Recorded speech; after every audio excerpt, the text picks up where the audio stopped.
ọ̀rọ̀ tá a fẹ́ bá wa sọ láàárọ̀ fún bíi 30 minutes kò pẹ́ rárá. Ó jẹ́ ọ̀rọ̀ tó wà important. Àwa ọ̀dọ́ àti bára wa sọ̀rọ̀ gan lánàá, a sọ̀rọ̀ gan ṣe ráyé tá a wà yìí lásìkò yìí. Àwọn òbí ní iṣẹ́ tó pọ̀ láti ṣe. We have a lot of work to do. Wàhálà tá à ń ṣe lórí àwọn ọmọ wa lágbára Ọlọ́run ní lùsùn wọn lórúkọ Jésù. Ṣé mọ̀ pé ara ìbànújẹ́ tó wà jù láyé ni pé kéèyàn bí ọmọ kó wá dé stage kan nígbà tó expect pé ó yẹ kó máa jèrè àwọn ọmọ yẹn kéèyàn wá lùsùn wọn. Kí disconnect wà kọ́mọ wá dàbí àlejò síyàn kẹ́ ẹ má mojú ara yín mọ́. Ẹ mọ̀ pé ìbànújẹ́ ńlá kan nìyẹn. Ara nǹkan tó dẹ̀ pa àwọn parents jù náà nìyẹn. Ṣùgbọ́n mo fẹ́ assure gbogbo ẹ̀yin bàbá wa àti ìyá wa tẹ́ ẹ wà níjòkó láàárọ̀ yìí pé àwa àtàwọn ọmọ yín a bá ara wa sọ̀rọ̀ lánàá. Were you here yesterday? A bá ara wa sọ àwọn ọ̀rọ̀. Ẹ má bínú Yorùbá mi díẹ̀díẹ̀. Ṣùgbọ́n a máa do justice to it, okay?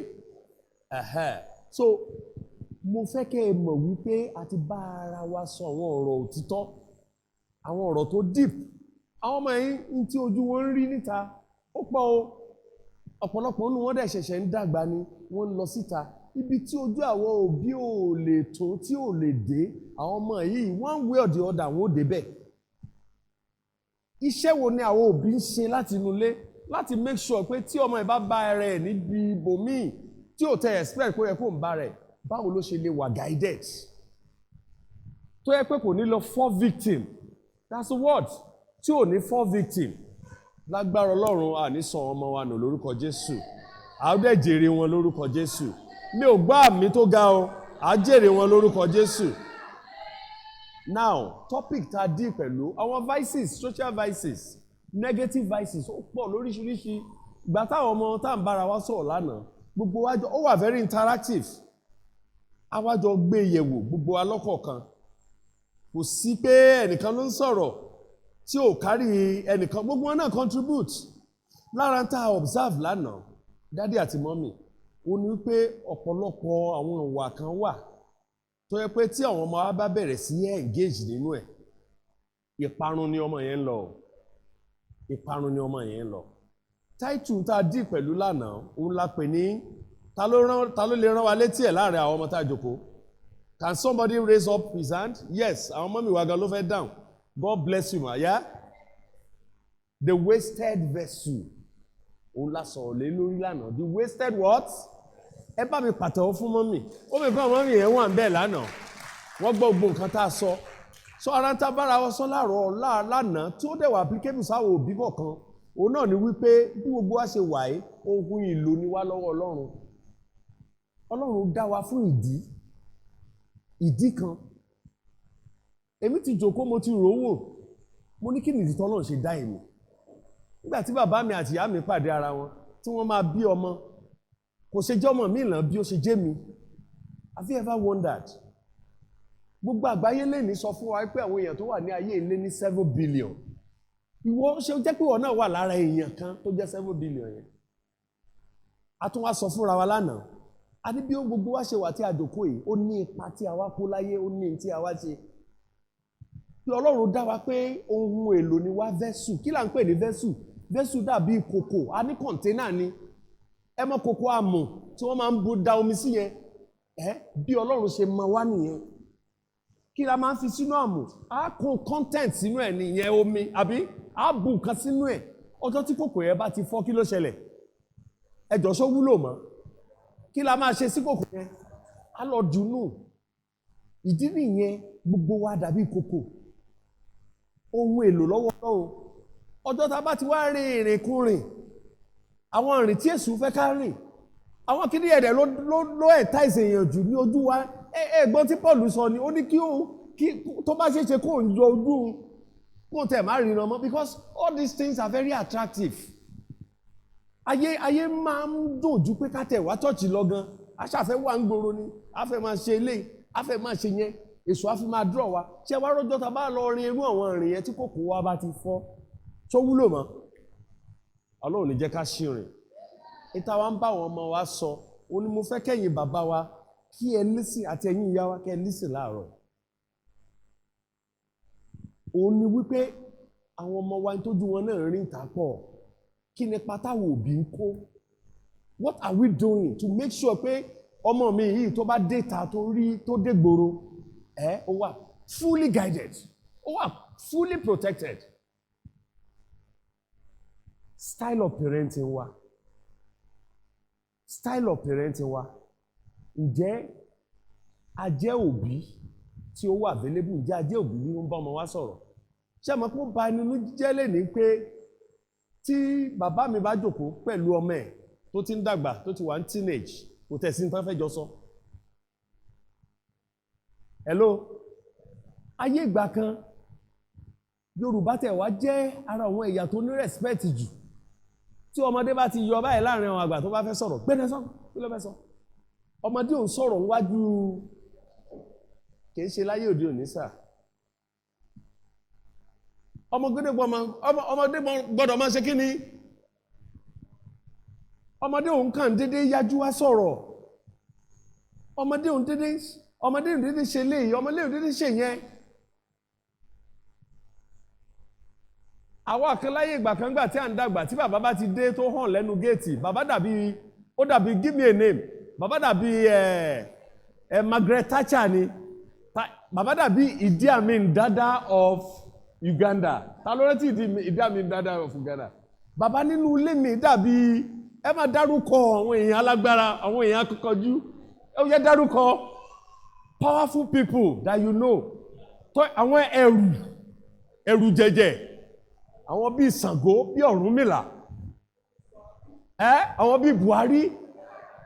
Tí bàbá mi bá tẹ họ́ọ̀nù lẹ́nu géètì báyìí, ilé máa ṣe kí ni? Yóò lọ sí factory reset, including ìyá náà ni o. Everybody á lọ sí factory kí ni? Reset. Àwọn gbìrì ilé ti set, bàbá wọlé á yẹ gbogbo ẹ̀wò. Ọ̀rọ̀ sí sọ, mo ti ní àwọn èèyàn tó yẹ pé kò sí tí àwọn àti bàbá wọn fẹ́ jòkó máa sọ. Tí bàbá ní pé kó kàn dé kó ṣe kí ni? Kó provide owó ìtọ́jú, èló lówó school ẹ 250,000 gbà. Sóúnjẹ ti tán lé, parenting jù yẹn lọ sà. Mọ́mì, parenting jù yẹn lọ. Àwọn ọmọ wa ọmọbìnrin tó ti ń dé èjì kan, tó ti ń di teenager, tó ti bẹ̀rẹ̀ sí ṣe nǹkan oṣù, tó ti ń lọ, ìyá gan wọn ò jọ communicate, kò sọ̀rọ̀, kò sẹ́ni pre-knowledge. Kí ni nǹkan tá à ń bára wa sọ láàárọ̀ yìí? There is too much disconnect between we and our children. I want to challenge you this morning.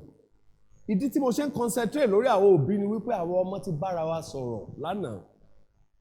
Gbogbo ẹ̀yin ọmọ tí ẹ̀dẹ̀ rí tí wọ́n jókòó yìí, wọ́n ti ṣèlérí wípé lágbára Ọlọ́run ọmọ gidi làwọn ó di lórúkọ Jésù. Wọ́n ṣèlérí lánàá, wọ́n ní you will be proud of them lórúkọ Jésù. Àwọn òbí kí wọ́n á nípa táwa náà ń kó láti help àwọn ọmọ wa. Òun ló já sí pé àwọn ìwà kan wà táwọn òbí náà wù ta ní láti change. Mo dẹ̀ fẹ́ kẹ́ ẹ listen. Environment àbí ibi tí a bá wà tí ò bá ti sí communication. Ẹ rí pé àti ìka Bible látẹ̀kan. Ọ̀rọ̀ Bible kan la bá wá láàárọ̀ ẹ̀.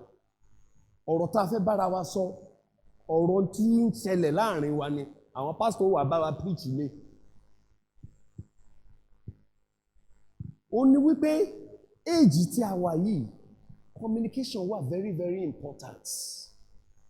A ti deal pẹ̀lú àwọn so many students wọ́n ti lose path. Ara tá a bá ń ṣe interview fún ọmọ tó ti wà hooked in prostitution, iṣẹ́ aṣẹ́wó, àwọn ọmọ tó ti wà hooked lórí drugs, àwọn ọmọ tó ti wà hooked sí hooliganism, àwọn ọmọ tó ti sọnù sí street. In tí wọ́n ń sọ tá à ń gbé lẹ́nu wọn, ó ní pé wọn ò ní good parental upbringing. Wọ́n dẹ̀ ní tínú ilé bá ti dàrú, kí ló ṣẹlẹ̀? Ilé ẹ̀ ti dahoro. So iṣẹ́ àwọn òbí pọ̀. Parental style tí wọ́n lò fáwọn kan láyé ìgbà kan, ó ṣiṣẹ́ nígbà yẹn. Even erúgbà tẹ́rù gbogbo ẹrú àwa lọ sí school, tí ẹrú àwọn reverend tó dóye lọ sí school, àwọn reverend bẹ́ẹ̀ yẹn lọ sí school, kò sí fún ìgbà tẹ́yìn lọ sí school bàbá àti ìgbà tẹ́yìn lọ sí school màmá, kò sí phone. Limited exposure la ní. Nísìnyí ọmọ lè wà nínú yàrá ẹ̀ kó yàwọ́ kó yàyàkuyà. ordinary phone tó gbé lọ́wọ́ yẹn ó lè máa fi ṣe gúrúgúrú méje yàyà mẹ́fà a máa fi ṣe oríṣiríṣi màá dẹ̀ fún yín láwọn example kọ̀ọ̀kan so n tó wà important láàárọ̀ yìí tá à ń bára wa sọ and I'm going to come from different angles is to tell you that number one as òbí you have to be a good friend to your children. You have to be a good friend to your children.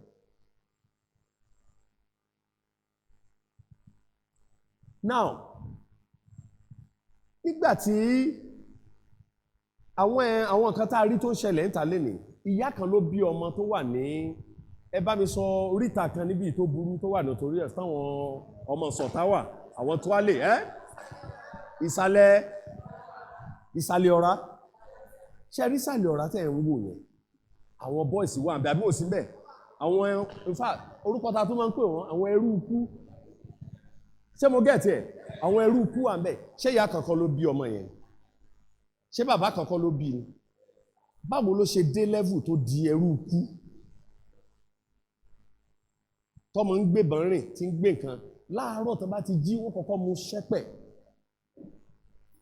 tán bá mu ṣẹ́pẹ̀ yẹn tán wọ́n ò fa sìgá mọ́ torí gbó yẹn iṣẹ́ rí sìgá yẹn kò ní kankan tí ń ṣe ó ti di omi ó ti bára mu so wọ́n fa igbó tó tún wọ́n fà ń sè wọ́n ti ń fi powder díẹ̀ sí i àti kókó wọ́n á dà á mọ́ kó lè strong dáadáa so abára wa sọ ọ̀rọ̀ kan lánàá pé tẹ́ bá rí àwọn crimes tó ń rate nowadays ẹ̀rù ó má bà wá ni ẹ gbọ́ pé ritual killings wọ́n lọ gé èèyàn armed robbery kidnapping every day in fact kò sẹ́ni tí wọ́n kidnap mọ́ sí some few days ago a retired air vice marshal was kidnapped in Lekki in Lagos wọ́n ṣẹ̀ṣẹ̀ rí gbà lánàá ni ṣe follow ẹ̀ àná yẹn in fact I was happy wọ́n mú gbogbo láti mú wọn Lagos Ìbàdàn níbi exchange yẹn gbà tán máa wọnú gbó yẹn lánàá wọ́n bá wọn bẹ̀ ni tí wọ́n tẹ̀ ti nílùú wọn ní settlement ń bẹ̀ ibi tí school tèmi ń run ẹni tó jẹ́ registrar mi 2 months ago wọ́n kidnap ẹ̀ òun ni first time tí mo ní opportunity láti bá àwọn kidnappers sọ̀rọ̀ 3 million lásán ìyá kan ló bí àwọn ọmọ yẹn bọ́bọ́ yẹn padà dé ńgbà tá a rí gbà ó ń sọ experience ẹ̀ nǹkan tó lọ ìrìn tí wọ́n rìn àti bí wọ́n ṣe treat àti gbogbo ẹ̀ wọ́n á lọ sínú lólóhùn ṣáà máa ń gbọ́ lóru wípé mọ́tò ń kọjá tó ó mọ̀ pé express kan dàbí pé ó wà lẹ́yìn àwọn wọ́n ń gbọ́hùn trailer lóru abẹ́gi tí wọ́n kó wọn sí tí wọ́n sùn wọ́n gbé AK-47 lé wọn lérí then tó bá di òru òun rí iná bẹ̀rẹ̀ pé bùkàn wà níwájú ẹnìkan gbé ọ̀kadà á lọ ra bread àti kínní ara wa wọ́n á jẹ eventually abẹ̀ wọ́n láti 20 million wọ́n gba 3 million àwọn ìyá kan bàbá kan ló bí àwọn tó ń ṣiṣẹ́ yẹn but lóòótọ́ adúpẹ́ wọ́n ní ọjọ́ gbogbo ọjọ́ kan Ọlọ́run bá wa tún lù wá ṣe intan sọ ni wípé parental value wa ti drop òun ló jẹ́ ká máa ní high level of crime rates mo wá bẹ ẹ̀yin parents wa láàárọ̀ parenting style tá à ń lò ó ní láti yí padà bàbá tó bá wà nínú chọ́ọ̀chì láàárọ̀ tí ò ní relationship pẹ̀lú ọmọ ẹ̀ wẹ́dà ọkùnrin àbóbìnrin àbí ìyá tó wà níbi tí ò ní relationship pẹ̀lú ọmọ ẹ̀ ẹ jẹ́ kí n sọ nǹkan fún wa àwọn ọmọ wa tán bá dé èjì kan wọ́n ní the confidant who is a confidant olùbásọ̀rọ̀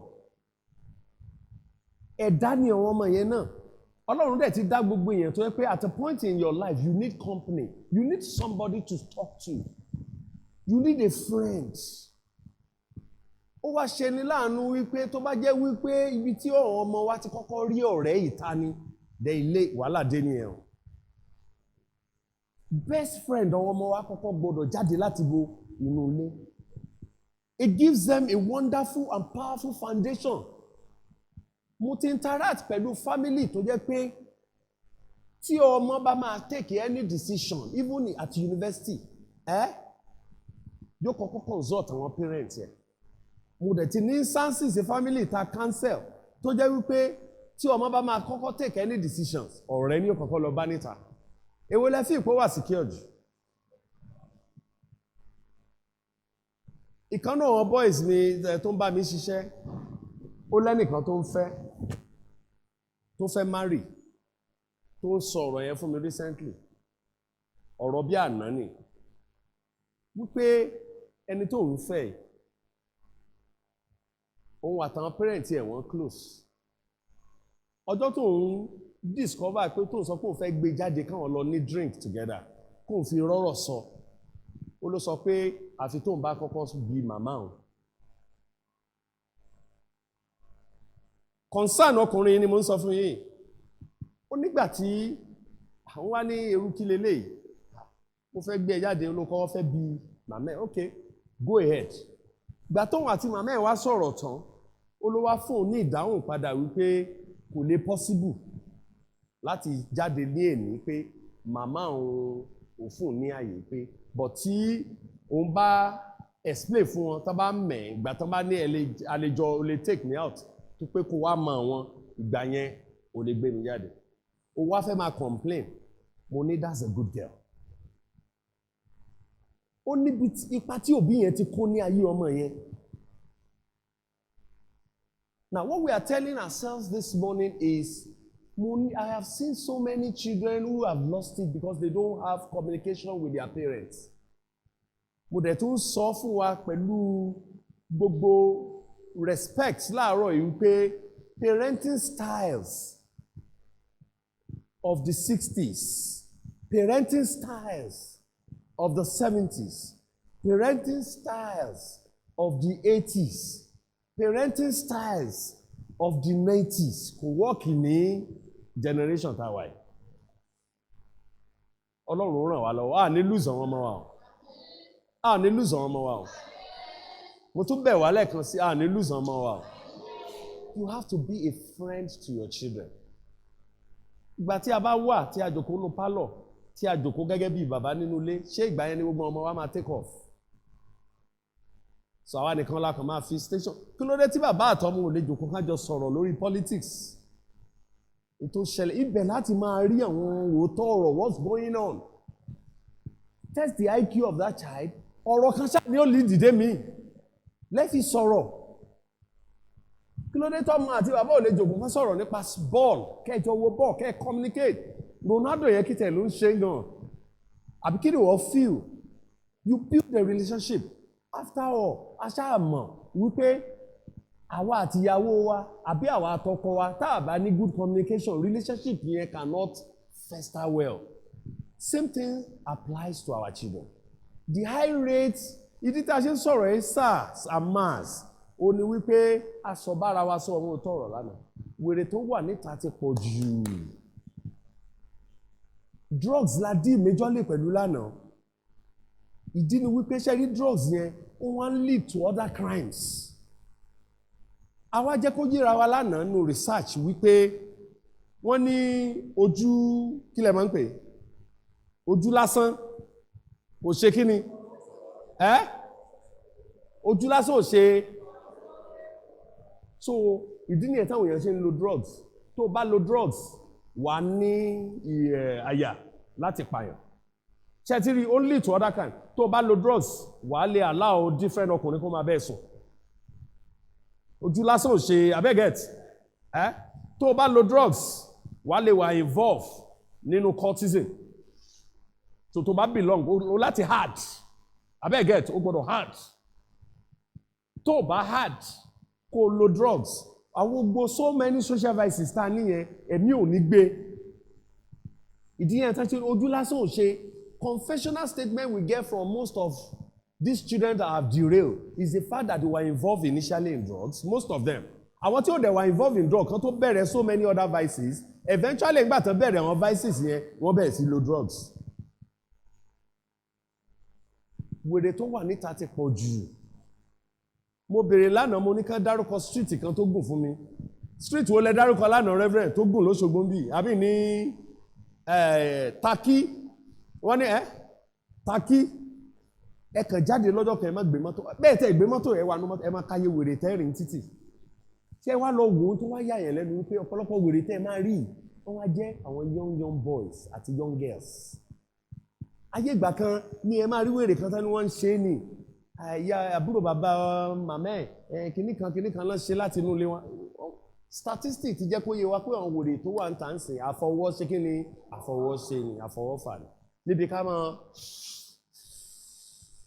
A jẹ́ kó yé ra wa lánàá wípé ọpọlọ tí Ọlọ́run dá sí orí wa ẹ̀ ó fragile nǹkan kan ò gbọ́dọ̀ ṣe. Àwa ní ọ̀nà mẹ́fà ní ọpọlọ yẹn pín sí. Nínú ọ̀nà mẹ́fà yẹn níbo la sọ lánàá pé drugs òun affect èyí tó ń jẹ́ ká ríran nítorí ṣé ẹ̀ mọ̀ tẹ́sù ṣe yẹn. Drug òun affect ibi tó ti ń ronú, yóò affect ibi tó ti ń gbé apá, yóò affect ibi tí o ti ń reason, yóò affect ibi tó fi ń recollect, yóò affect ibi tó fi ibi tí vision yẹn yóò wá filẹ̀. A lọ wọnú ọpọlọ èèyàn lánàá báwo ni a ṣí ọpọlọ lánàá a wò pé ẹni tó máa ń lo cocaine àwọn ibi tí drugs máa affect ni. A wò lánàá pé tí o bá ń lo igbó àwọn ibi tí ó affect ni. A wò lánàá pé tí o bá ń lo meth ibi tí ó affect ni. Tí o bá ń lo codeine ibi tí ó affect ni. Tí o bá ń lo oríṣi drugs tó wà ó lé ní 100 o. Tó bá wá ń lo gbogbo ibi tí ó affect ni ọ̀pọ̀lọpọ̀ ó wà affect ọ̀nà márààrún yóò fi ẹyọ kan lẹ̀. Ẹyọ kan tí ó fi lẹ̀ yẹn ni vision yẹn ni wípé kíní yẹn fẹ́ kó ṣẹ̀sìn. Tó bá affect ojú ẹ ò ní lè kúrò lójú kan àwọn family ẹ ó rí ẹ control sínú ilé ṣùgbọ́n ojú wèrè sharp. Tó bá ti wá affect ọ̀nà márùn yẹn tán yóò wá ṣí ojú ẹ lẹ̀ wàá wá máa rìn. Ìdí nìyẹn tán ṣe máa ń chain wèrè. Wọn ò fẹ́ kó lọ bí tí wọn ò fẹ́ kó lọ wọ́n wá chain wọ́n á fi gbá lẹ́sẹ̀. A wá fi àwọn fọ́tò hàn wá lánàá àwọn research tá a lọ ṣe ẹ wá wo bá ṣe sún àwọn ọmọ èèyàn mọ́lẹ̀. Àwọn ọmọ 18 ọmọ 20 ọmọ 25 ọmọ 30 ọmọ 40 ọmọ 45. Òbí mi ti wà lórí ọ̀rọ̀ ọmọ ẹ̀ for the past 15-20 years. Tó bá sún wọn kí la ń ṣe wọ́n á kó wọn kúrò láti ilé ìwòsàn òyìnbó ní Arò àbí ní Yaba wọ́n wá kó wọn lọ sí àwọn ti ìbílẹ̀ tá ń pè ní trado home wọ́n á gbàgbé wọn síbẹ̀. Àwọn yẹn dẹ̀ ní àwọn ò ráyè òsì àwọn kan gba ní chain ni àti ẹgbà lé ogun wèrè wọ́n mọ̀ ná even wọ èyí ẹ̀gán bá rí ẹkún ni. Àwọn míì tí wọ́n bá tún wá fẹ́ ṣe irú yẹn wọ́n wá family wọn tí ó ti láìsùn ọpọlọ yìí wọ́n á gbé sí mọ́tò àbí kí la sọ lánàá Reverend wọ́n wá láti irú Ògbómọ̀ṣọ́ yìí wọ́n wá lọ sí Kaduna wọ́n á kàn já lẹ̀ síbẹ̀ ni wọ́n á padà torí wèrè máa ń rìn o bọ̀ tó bá lọ já sẹ́rù Kaduna kò ní ṣe kí ni kò ní mọ lé mọ́ torí tó bá lọ tó bá tún pa gbogbo àdúgbò ti mọ̀ àkọ́bí wọn nìyẹn family á máa ṣẹ̀sìn àkọ́bí wọn ni ẹ̀rí àkọ́bí wọn ni. So àwọn family àti rí wèrè kan tí wọ́n ń treat rí tó yẹ pé Anambra ni wọ́n ti gbé wá wọ́n gbé láti Anambra wọ́n wá já sí Òṣogbo. Àwọn èèyàn ṣáà rí yóò ṣàmọ̀ sọ Igbo náà ní Igbo nìkan náà ló gbọ́ kéékùánù Ichondima Igboro Achala you know. Now wọ́n discover wọ́n rú wá láti odidi Anambra wọ́n já síbẹ̀. Ṣe pé family yẹn ti ṣẹ̀sìn nìyẹn àrùn ọpọlọ ò dá o. A ti wá bá àwọn ọmọ wa sọ̀rọ̀ lánàá. But mo wá fẹ́ sáré educate our parents ká tó bọ́ sórí prostitution ní time. Please, I need to be guided with my time. How many minutes more? I need to know. Is that ṣẹ́rí our parents a ní láti wo àwọn nǹkan kọ̀ọ̀kan. How many more minutes we have? 12, beautiful. Will be. Okay, so I have more 5 minutes. Mo fẹ́ lórí ti drug yẹn kákan gbé nǹkan méjì kan wò. Àwọn nǹkan tí àwọn òbí láti kíyèsí. Àti generally tí ọmọ wa bá bẹ̀rẹ̀ ti change. Tá bá ní ọmọ nínú ilé tí ò dá sí wa mọ́. Alọ́mọ nínú ilé kò dá sí wa. Ọ̀pọ̀lọpọ̀ àgbà tá bá ní ó tẹ̀ ní ó má jáde kò sí tó fẹ́ bá yín sọ nínú ilé yóò ti rẹ̀ mọ́ yàrá. Tó bá dẹ̀ tí rọ́nà jáde báyìí ó lọ tẹ́ lé mọ́ rin ẹ̀ẹ́dẹ̀ mọ́ wọn rẹ̀. You need to be concerned. Àwọn bàbá wa lójókòó yìí. First call. Apart from ìdí tá a ṣe ń sọ àwọn eléyìí fún wa ni wípé kó tó wá di pé yóò dé level tá à ń sọ yẹn. Nígbà tó bá dé ṣùwà kó tá bá ti rán àwọn ìwà kan lọ́wọ́ àwọn ọmọ ẹ jẹ́ ká tètè pé àwọn bàbá wa ní Olúwa for counseling. Tó bá ti di pé ọmọ ń jìnnà sílé kò interact pẹ̀lú changes in relationship with the family and members and friends. Okay, are we with that? Ọmọ yìí ń ṣe dáadáa nínú school tẹ́lẹ̀ education ẹ̀ ti drop. Kò ṣe dáadáa rárá kò tẹ̀ ní interest in school. ọ̀pọ̀lọpọ̀ ohun tẹ́ fẹ́ lọ school. Tá a bá ti rọ́pọ̀ lópe èèyàn tó máa ń ṣe avoiding eye contact. Sir, kí lè experience yín lóyìnbó? Kí ni òyìnbó like jù? In fact, tó bá ń sọ òótọ́, tí wà tòyìnbó bá ń sọ̀rọ̀, tó bá ń sọ òótọ́ tó ò bá wojú ẹ̀, òyìnbó yóò bìlí kún parọ́ ni. Psychologically, ìwọ àtẹ̀yàn ń sọ̀rọ̀, bọ́ ó lè wojú ẹni yẹn, wọ́n á kọ́kọ́ conclude pé n tó ń sọ kò sóòótọ́ ń bẹ̀. Tá a bá ti lọ́mọ nínú ilé tá à ń bá sọ, ẹja touch each àwọn ọmọ, eye contact very powerful. Tẹ́mi àti ẹ máa ń sọ̀rọ̀ tá a lè wojú ara wa, tá a bára wa sóòótọ́ ọ̀rọ̀ yẹn máa sink more through the eye. Tá a bá ti lọ́mọ tó ń avoid eye contact, then we should be very concerned. Ọmọ wa ń wà nínú ilé, ó máa ń tilẹ̀kùn ni, àti ẹ̀mọ́ tó ń ṣe nínú yàrá. Tọ́mọ bá sì ń gbé nínú ilé wa tó wà nínú ilé wa, as bàbá as ìyá, ẹ̀tọ́ wa láti ní access ibi tó bá kí ló ń lò. Àti round up o, ọmọ ń break coffee, ó ń go out very often. Àti ẹ̀wà mọ̀rin ọmọ wa àdẹ̀mọ́ rẹ̀. Ìtara táwọn òbí ti wá ṣe fún wa nígbà tá à ń dàgbà tó dùn mọ́ mi. Àwa ń pè é nígbà tá a dàgbà tá à ń pè ní open door system.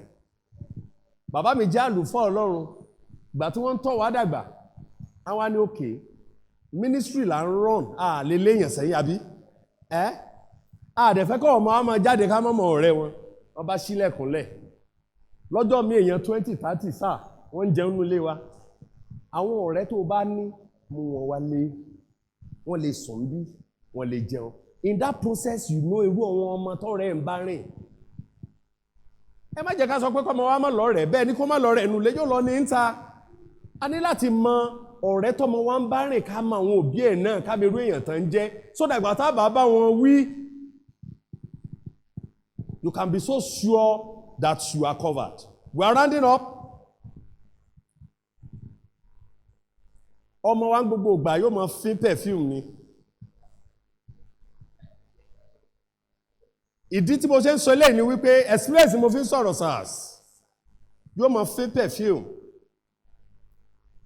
àbí kó máa lá tọ́mtọ́m àbí kó máa jẹ̀pà tí bá ti ń bọ̀ wálé àwọn kan tẹ̀ tún máa sáà ṣe rí ewé tó wà lára igi òrombó yẹn àbẹ́wé ọsàn wọ́n á já tó bá ti ń bọ̀ wálé ìfá àbó mọ́mọ́ tó yẹ pé nígbà tá a ṣe research lórí ẹ̀ tí bá ti ń jáde lọ igi ọsàn kan wà nú ọgbàlé wọn yóò já àwọn ewé ẹ̀ yóò kó sápò ń jáde lọ nìyẹn tó bá ń bọ̀ wálé àwọn ewé yẹn yóò kó sẹ́nu yóò máa rún jẹ ṣe rí omi tó wà lára ewé ọsàn yẹn ó dàbí bí ọsàn tí ò tí pọ́n yẹn náà ṣe ní acid tó tì so ní ó bo ẹnu ẹ̀ tó bá fi máa wọlé ẹ̀rọ kó ṣe ẹ̀mọ́sàn tán ni ọmọdé ṣe ẹ̀fà sìgá tán ni àbúṣe ẹ̀fà gbó ọ̀ká máa lá tọ́mtọ́m gbogbo ìgbà ṣó ní kàtá ni àbí kí ló ṣe you understand àbó ní cough you know so these are things you need to do a máa lá nǹkan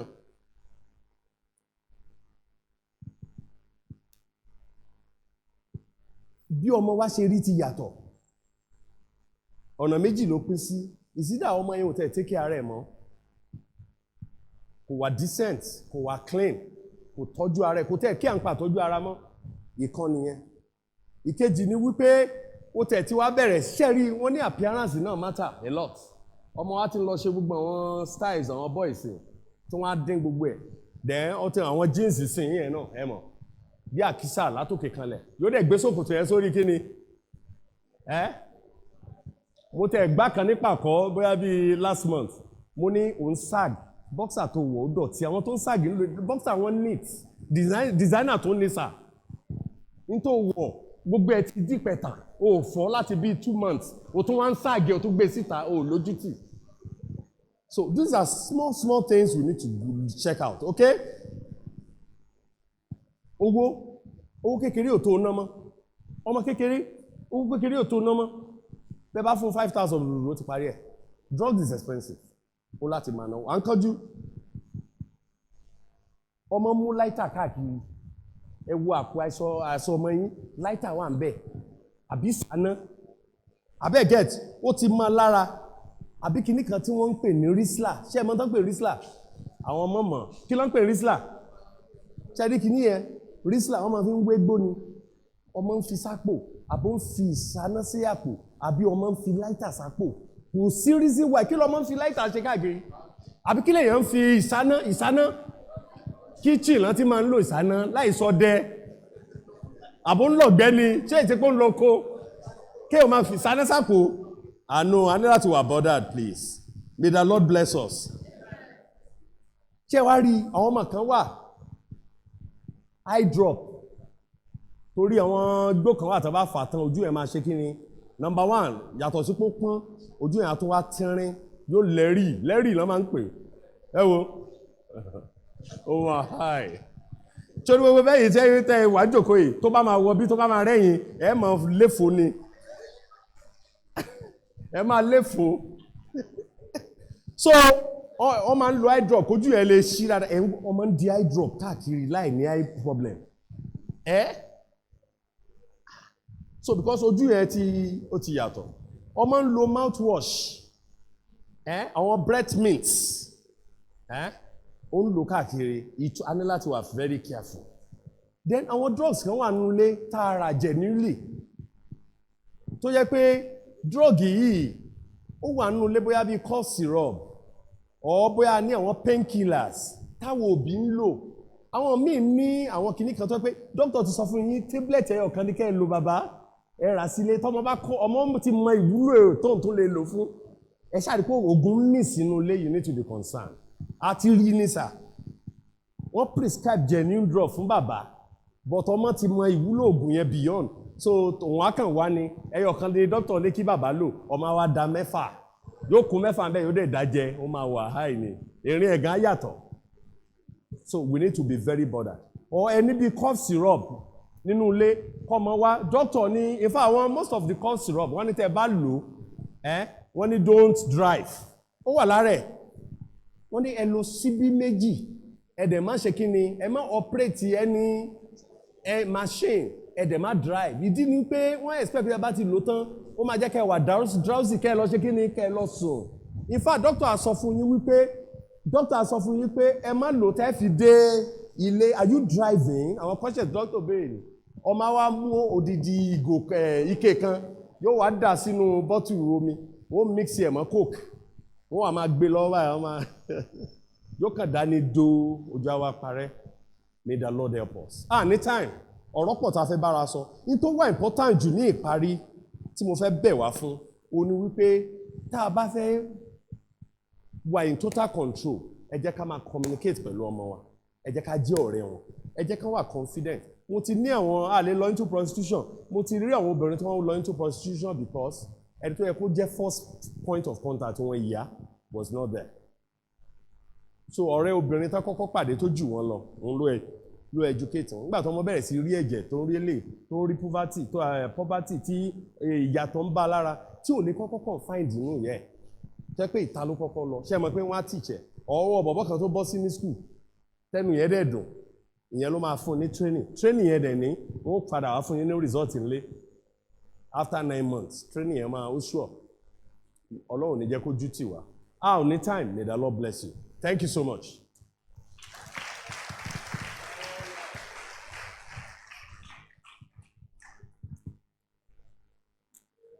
a ní ìbéèrè láàrin ìṣẹ́jú márùn-ún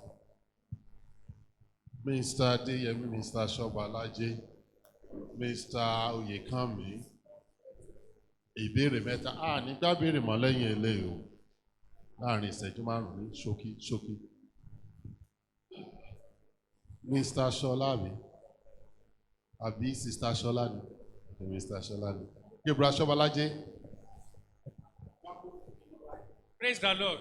Hallelujah. Ìbéèrè tèmi ni wípé nípa lílo oògùn olóró ọkùnrin wà obìnrin wà ó dàbí pé nínú àwọn kẹ́tẹ́mí náà ṣe díẹ̀ wọ́n ní àwọn obìnrin ní ìsìn àyẹ́tẹ̀jì wọn àkótó research pé ó ti ju tọkùnrin lọ́nà àwọn tó ń lo oògùn olóró I don't know it is true tó bá wá rí bẹ́ẹ̀ kí la wá lè ṣe prostitution la mọ obìnrin sí báwo náà tó wá ṣe wọnú oògùn olóró báwo la ti lè wá lè ṣe láti fi ràn àwọn lédè lọ́wọ́. Thank you. God bless you, sir. God bless you, sir. Now, mo rò pé a ti bára wa sọ ṣẹ́rí tẹ̀sán yẹn sir statistically it's true. Ṣẹ́rí ṣe mọ̀ pé wọ́n ní let me make us laugh a bit. Wọ́n ní what men can do women can do ló bá tán n táwọn ọkùnrin bá ṣe tí obìnrin bá lọ kọ́ àwọn tó máa ń di kí nínú ẹ̀ ọ̀gá ni wọ́n àwọn ọmọ wa obìnrin nísìn it will shock you the level tí wọ́n fi ń lo drugs kò tún wá ń ṣe sìgá lásán igbó àti gbogbo cocaine a fi picture ọmọ kan wà lánàá ó dùn mí ẹ̀ sí níbí kí la porúkọ ẹ̀ Amanda láti California ọmọ yẹn ti kú and she died at the age of 24 a fi Ṣẹ́gun Ìlọrí hàn yín lánàá ẹ rántí it's sad girl Amanda yẹn that died at the age of 24 láàrin kí ni cocaine ló lò àti meth pọ̀ in 4 months adẹ̀wò fídíò ẹ̀ nígbà tó bẹ̀rẹ̀ interview tán ṣe fún nígbà tó jẹ́ ọmọ tó dàbí ọmọ gidi àwa wo interview ẹ̀ 2 months after àwa wo interview ẹ̀ 4 months after shortly after she died báwo ló yẹ rí lé after 4 months ẹ̀yin ọmọ ó ti di àlùjànnú may the Lord help us ṣe rí tó wà ń bẹ̀ ni wípé kí ni a lè ṣe òun náà láti sọ fún yín ẹ̀kan yẹn you have to be a friend to your child you have to communicate with your child ṣe rí àwọn kan wà tó help èmi bí mo ṣe dúró wájú yìí kò sí tí mo bá ń jáde nínú ilé mọ́mí á pè mí rántí ọmọ ẹni tí ìwọ ń ṣe o àwọn bible verse kan wà tí mi lè gbàgbé láyé mi ìgbà tí mo kọ́kọ́ dé yunifásitì tí mo wọlé lọ́dọ̀ level àwọn court ló kọ́kọ́ approach mi bẹ́ẹ̀ ni torí mo kí láti kékeré mo wá ní broad shoulder mo máa fine lọ́mọkùnrin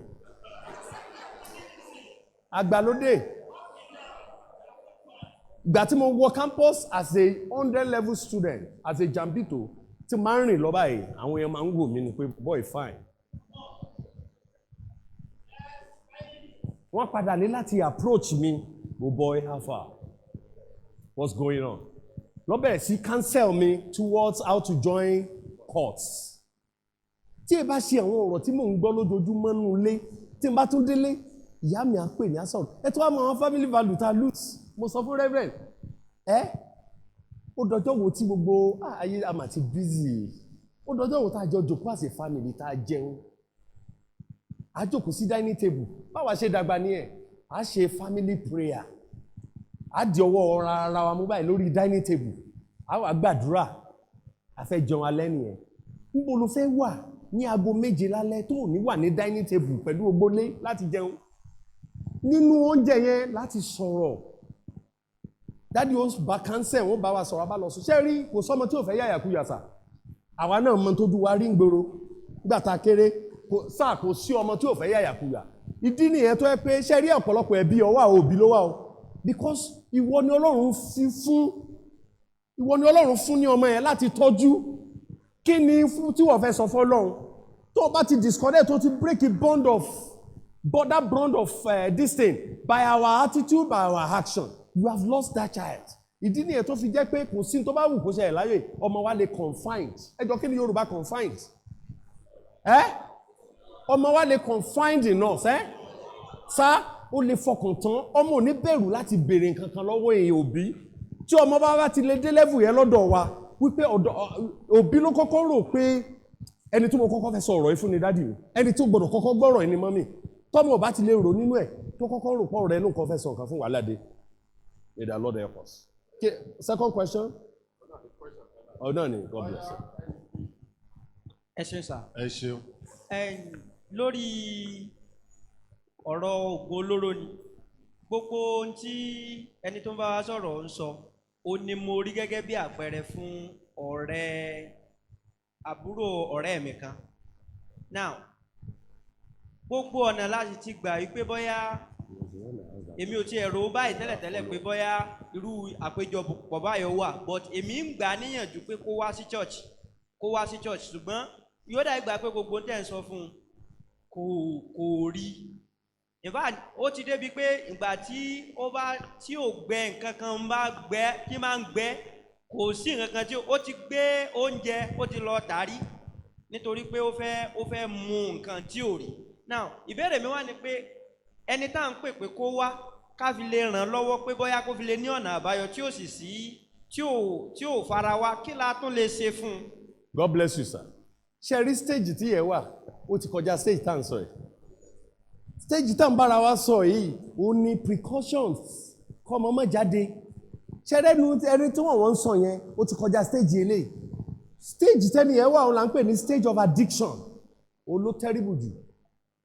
Ẹ̀yin ọmọ ẹ rántí ṣe ẹ rántí a ní ẹni tó bá ti a ní pé you are a vessel àbí body ẹ ò ní covering fún ẹni tó jẹ́ dẹ̀ àwa sọ̀rọ̀ body soul and spirit ní tí Ọlọ́run fi dá àwọn ẹ̀dá ìwọ tó wà ń dòkó ń bì you are made of body soul and spirit. Spirit wo lòun àlá òkú wọnú ẹni tí bá ti ń lo oògùn olóró ó ti mú spirit ti àwọn ṣé mo pé àwọn nǹkan wà tẹ́yẹ ojú wa ò máa rí bẹ́ẹ̀ ṣe jòkó yìí abẹ́mọ̀ tó bá ojú wa máa ń rí gbogbo tó ń ṣẹlẹ̀ ní orí afẹ́fẹ́ ẹ ti ya wèrè Ọlọ́run ní jẹ́ ká ya wèrè lórúkọ Jésù bọ́ ẹni tó bá ti ń lo oògùn olóró yóò máa rí àwọn nǹkan tí ò yẹ kó jú rí. Mo fẹ́ sọ fún yín lénìí wípé in tí wèrè máa ń ṣe bẹ́ẹ̀ ni kó ń rí tẹ́yìn rò pé ó ya wèrè yẹn ó máa rí lóòótọ́ mà ní ó máa rí mà ní lẹ́yìn tó dúró tìyìn tó sọ pé yéé ó rí iṣẹ́ sáà àwọn nǹkan rìn táwọn ò rí báyìí àwọn oníwo àwọn very àwọn ẹ̀mí even the Bible testifies to it in the spiritual realm òní ìdí ní ẹni tó bá fọ́ lọ into spirit realm you are going aláwọn spiritualist and lọ into spirit realm but àwọn gbọ́ dàbí èèyàn mọ́ ẹlòmíì gan tó jẹ́ kó ya wèrè ni pé ó ń adventure into the spirit world Bíbélì jẹ́ ká mọ̀ pé àwọn áńgẹ́lì kan wà láti ìgbà yẹn tí Ọlọ́run ti lé wọn and they are disturbing the world Ọlọ́run limit view wa ó bẹ̀rẹ̀ sí lo drug ó fẹ́ rí tí ò yẹ kójú máa rí the use of drug ó ti dé level yẹn the only thing you can do the only solution to that and I said it yesterday ẹ máa tún gbọ́ sad news tá a jẹ́ kó yéra wa lánàá go and do your research Nigeria wa bó ṣe wà lẹ́nìí the country is over 200 million whether we like it or not àwọn psychiatrists tó wà ní country lẹ́nìí ẹ lọ bí psychiatric doctor tẹ́ bá ní agbára káká ni wọ́n fi lé ní 250 throughout the whole country. Àtúwájẹ́ kó yé wa lánàá pé tẹ́ ẹ bá dé àrò lẹ́nìí àbí tẹ́ ẹ dé Yaba left kò sí bed space. Ajẹ́ kó yé wa lánàá pé between 250 to 300 people ni wọ́n admit sí àwọn hospital every month. Ó yàtọ̀ sí àwọn tó ti wà nínú hospital tán treat lọ ní òjò sí àyè so kẹ́ ẹ lè mọ̀ pé tó ń ṣẹlẹ̀ níta lẹ́nìí is a pandemic. Ti COVID lè rí o drug is a pandemic. Ìdí nìyẹn tó pé ẹ lè drive láàrin street kan lẹ̀kẹ́ mọ́ rí wèrè àwọn wèrè tẹ́lẹ̀ rí àwọn sànmọ̀ rí àwọn guys tó yẹ kí wọ́n ṣiṣẹ́ tí Ọlọ́run ní ìwúlò fún ìgbésí ayé wọn wọ́n ti wà hooked up. Now advice he has to see a doctor and a pastor. Combine effort ni the spiritual angle and the medical angle. Withdrawal syndrome ló le jù mo share pẹ̀lú reverend training school wa tá ti láwọn ọmọ tí wọ́n fún wa tí wọ́n ní mental challenges. Mo ní between my consultant friend tó ní mental psychiatric hospital àtèmi tí mo ní training center between almost 27-28 years old à ń fi phone ṣọ́ láti time tó máa kúrò ní ibi tí wọ́n camp ẹ̀ sí àti time tó wà gba training lọ́dọ̀ wa àdẹ̀mọye time tó gbọ́dọ̀ lò láàrin ìyẹn gan yóò tún jí gbófà ṣẹ́rí addiction òun kọ́ ló wà in control mọ́ craving ni tí kí ní ẹ̀ bá ti ń lọ lára ó gbọ́dọ̀ tó ń lò mí láti step up so it's a style of Satan it's the style that Satan is using to destroy one's life ẹgbóyin lẹ rí Amanda lánàá Amanda ò fẹ́ rí bó ṣe rí yẹn ṣùgbọ́n ìgbà tó wọ́n addicted tán kò lè control ẹ̀ mọ́ gbogbo àwọn tó ya wèrè tán bá ti wọnú addiction they can't control it àwọn kan ló wà in control àwọn dẹ́mọ̀ oníwò yẹn àwọn ló ń control ẹ̀ so àwọn náà ni ó tún máa sọ fún gbogbo tẹ́yìn bá ti sọ bó bá ṣe wọlé ń bí ajáde báyìí àwọn spirit yẹn ni ó máa sọ fún pé sáyé lọ fàkàn sí i tó fà so ó ṣòro control may the Lord help us níta ń bára wa sọ láàárọ̀ yìí ni pé kò tẹ́ gbọ́dọ̀ dé stage tí bọ̀dá yìí sọ fún wa may the Lord help you. Amen. Brad Shola, brief. Praise the Lord. Yes, something like what Pastor also says. This person is also addicted to drugs, but he was unable to visit doctor, or due to his habit. They used to feel shy that what are they going to say? So, and as a friend, I used to, but I don't know where to start from. And ó ti ṣẹlẹ̀ rí tó jẹ́ pé I don't know whether one Breathe. time taste can turn someone to drugs or something like that. They mixed it with a coke. Unfortunately, the person has to be remembering it later that there is a so day I took something like this. Although I didn't know. Okay, that's when they started. Bra tó yẹ jẹ́ gba question wọn kẹ́ ẹ kó papọ̀ ní ṣókí láti lọ sínú ìsìn. Ẹjọ́ sáà mi ò mọ ibi tí oògùn olóró ti bẹ̀rẹ̀. Ó yá lórí sìgá ni tàbí obì. Ṣùgbọ́n ńgbà tí a bá rí ẹni tí ó mu gbó, èmi ìgbàgbọ́ wa ni wípé ó ti ṣáájú ó ń sìgá. Ẹni tí sì mu igbó, ó wà lábẹ́ ẹni tí ń fi òórùn ilé ìgbẹ́. So ibo ni ó ti bẹ̀rẹ̀ gan àti ibo ló parí sí? Ṣé ti irú àwọn kóòkì ni àbí? Ẹ ṣeun bọ̀dá, ó yá ẹ dáhùn mi. Yeah, God bless you. Now, the first question, addiction. That person needs help. Once you're addicted, you need what? Help. So if you want to help, you have to call in the doctor and you have to call in the man of God. Because today level addiction, the person needs what? Help. You can't help. Tó bá ṣe ń sọ lẹ́ni, kó sọ lẹ́ẹ̀mẹ́wàá, a máa padà síbẹ̀. So you need help. Help is that the doctor has to come in and the man of God has to come in by counseling. Now, straight to your question, sir. Ibo ló ti bẹ̀rẹ̀. Sir, anything that you take that controls your brain is not, if it's zero is not needed. Now, wọ́n ní láyé èèyàn máa ń ṣe kí ni? Tẹ́ ẹ bá bẹ̀rẹ̀ course, èèyàn ó fẹ́ ṣe kí ni? Yóò fẹ́ graduate. Now, ṣe rí gbogbo kí ni wọ́n wọnú ara wọn ni? Tẹ́ ẹ bá ti rí ẹni tó mu bíà, ọjọ́ tó kọ́kọ́ fi ẹni tó fẹ́ kọ́ try bíà, ọjọ́ tó kọ́kọ́ mu kò tẹ̀ mú bottle tó ti high. Àbí mo parọ́ ni? Ordinary beer, bottle of trophy. Wọ́n ní 5% alcoholic content ló wà nínú ẹ̀ 5%. Kò mú rí. Ọjọ́ tó bá kọ́ gbé ìgò tó bá kọ́ mu kò lè mu tó half ẹ̀ tí ó fi wà high. But wọn kan wà tí wọ́n mu 5, 6, 7, 8 lálẹ́ ọjọ́ kan. So ìtumọ̀ ẹ̀ ni wípé tó bá bẹ̀rẹ̀ sí mú yẹn tó bá fi máa try lẹ́ẹ̀mejì ẹ̀mẹ́ta ẹ̀mẹ́rin ẹ̀márùn yóò máa parí ìgò kan ò ní satisfy ẹ̀ mọ́ body will adapt and get used to it so ó need àti graduate sí méjì nínú ẹ̀ ni àwọn nìkan sọ fún lọ́jọ́ kan pé èrò kan ń mú kíní lásán ti ẹ̀gàn ń dalí kúrò fẹlẹ̀ sí i á jẹ́ kó tún so wọ́n introduce sìgá ọjọ́ tó bá kọ́ máa lo sìgá yẹn yóò knock ẹ̀ off kò ní wà pa but tó bá lè rọ́jú kó tún wá tẹ́ ẹ̀ lẹ́ẹ̀kejì ẹ̀kẹta bọ́dì ó mọ̀ bá ṣe ń marry méjì pọ̀ yóò tún adapt tó graduate bọ́ sí ẹ̀mọ́ tó ṣẹlẹ̀ sí gbogbo ẹ̀sà ó ní pé òun ti ń ṣiṣẹ́ ní ṣe bá fọpọ́ aṣí ọpọlọ lánàá sà ẹ̀yọ́ ọmọ ṣáà ṣí ọpọlọ ní aṣí ọpọlọ láti òkè àtún aṣí ọpọlọ láti sàlẹ̀ àwa wò ó tó bá ń fa sìgá àbí tó ń lo alcohol àbí tó ń lo any of these drugs cocaine meth codeine and what have you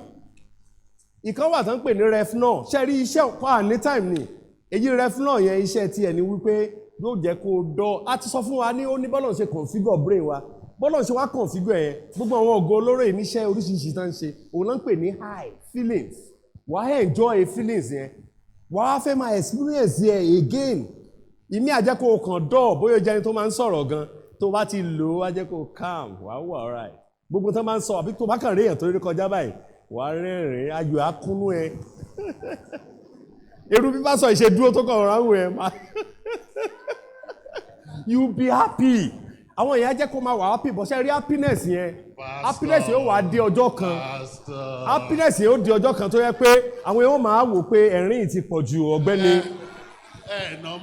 ẹ̀rín iṣẹ́ normal báyìí mo fún yín example professor normal. Èmi àti professor kan àjòkó mo forúkọ bò láṣìírí is a celebrated professor in University of Ibadan but bàbá yìí ti ń fagbó for over 20 years but he is a professor abẹ́ ẹ̀rọ ni kò wọ títì náà ṣó ya wèrè ni bàbá yìí máa tẹ handkerchief white very English and lovely yóò cross ẹsẹ̀ you know what I'm saying ó ti travel gan egbò orun ti funfun you see in 1962 when we ṣe bóyá ń bá yín sọ̀rọ̀ yóò tẹ handkerchief ó wà very neat yóò tẹ handkerchief ẹ̀ sórí table yóò kàn gbé kíní ẹ̀ jáde ní bíi pálí báyìí á ṣí á da igbó sí mo jòkó tì sáà yóò wá ara máa mú yóò àyọ rísílà á máa fi kíní ẹ̀ sí á máa rap ẹ̀ á dẹ̀ máa bá yín sọ̀rọ̀ tó bá tán náà á kàkan náà sí ni mo á ní prof ìgbà tí mo sọ̀rọ̀ ó take it personal ó ní kí ni mo mean bàbá yẹn láti máa sọ fún mi pé òun ti ń take kíní for over 20 years is good kíní kan school òun ti kọ́kọ́ ń lò òun stop ẹ̀ òun dẹ̀ padà ó ló ń jẹ́ kó òun do better in the academics àwọn student like ohun tó bá bẹ̀ sí train tó bá ti lo kíní tó wà pa but sir kí la sọ lánàá sir prof wà alright tàbí gbọ̀ngbà tá a yẹ̀ wò mọ́tò tí prof ń lò pẹ̀lú mọ́tò táwọn other prof ń lò mọ́tò ẹ̀ àṣẹ bíi garawa wọ́n ti gbàǹbí wọ́n gbà lẹ́yìn a lọ wọnú mọ́tò prof very dirty gbogbo fáìlì fẹ́ tó ń rẹ̀ orí dashboard fáìlì ń bí gbogbo lẹ́lẹ̀ pépà inú mọ́tò dọ̀tí sà tí prof bá dress tán báyìí tí máa ń lọ ẹ̀yin ogún mọ̀ pé dádì ẹ̀ wà alright it's not neat it's not irun gbogbo ẹ̀ mọ̀ irun ẹ̀ ti wà so white àti wà ń bẹ̀ funfun kò tọ́jú ẹ̀ irun gbogbo ẹ̀ ti ẹ̀ mọ̀ kò neat kò wà well packaged but dádì náà wọ́n wà alright gbogbo àwa tá à ń wò wọ́n mọ̀ pé prof normal sir ohun òwòjà ṣẹgẹt tóró ti mọ lára system ẹ ti mọ lára ó dẹ̀ mọ̀ ń lò but gbogbo èèyàn ti ń rí prof mọ̀ pé dádì ṣé kí ni wà alright so in terms of drugs can never make you normal whichever way it will affect you. Yes, sir. Thank you. Bọ̀dá. Drug ni sir. Sir, okay, ẹ jẹ́ kọ́kọ́ ẹ jẹ́ sáré sọ fún yín wípé bẹ́ẹ̀ ṣe wà yìí mo rí nǹkan ní Minna Niger State mo wá rí àwọn ike kékèké tí wọ́n máa fi ń rọ ògùn kọ́ yẹn white ẹ mọ̀ àwọn kékèké yẹn tó máa ní red cover igbogbo kéye ojú báyìí lọ wọ́n wá tó sí ìta báyìí ó fẹ́ tó 50 mo wá drive lọ kí lélẹ́yìí kò yé mi mo lọ mo bọ̀ ẹ mọ̀ Niger State Minna mo wá padà bọ̀ mo wá bi ẹnìkan pé kí làwọn kìíní àwọn náà ń tà wọn ni mo ní kí ló wà fún àwọn náà wọ́n fi háì ni kí ló wà nú ẹ̀ ẹ̀bùn stick wọ́n wá sá sóòrùn gum tán fi ń lẹ bàtà wọ́n wá rọ́ sínú àwọn kéékèèké yẹn wọ́n wá sá sóòrùn yóò wá wú ṣe tó bá ti wú yẹn tó ti ṣe dáadáa wọ́n bá ti ṣí tó bá kọ́ sáré fan tó jáde nú ẹ̀ wàá fà á sí mú wàá háì o lè má padà mọ́